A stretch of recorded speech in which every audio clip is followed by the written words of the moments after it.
समय कब है और वाणी अधिक कहना चाहती है, किंतु भारत के प्रति जितना कहे ना उतना कम है। क्यों? क्योंकि भारत की श्रेष्ठता महानता वेदों ने भी गाई है, पुराणों ने भी गाई है। इसीलिए हम माँ तत्व को समझते हैं, इसीलिए अपने देश को माँ कहते हैं। बस हमें यही समझना है कि हमें भारत माँ के लिए दिन रात परिश्रम करना है, अपनों को भी जागरूक करना है और स्वयं भी आत्मविश्वास करना है। क्यों? क्योंकि इस भारत भूमि में भगवान आकर कर्म करते हैं।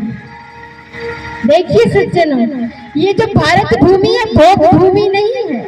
अन्य देश भोग भूमि हो सकते हैं, किंतु भारत भूमि भोग वस्तु नहीं है। और जो भारत भूमि है ना, ये कर्म क्षेत्र है।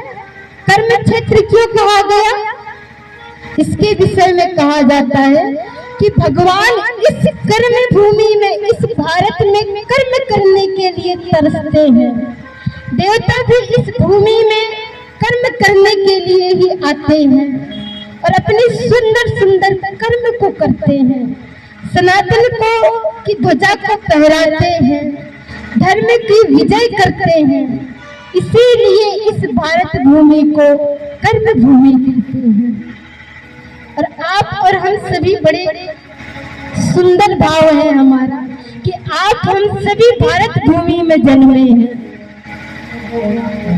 एक राष्ट्रभक्त ने बड़ा सुंदर कहा है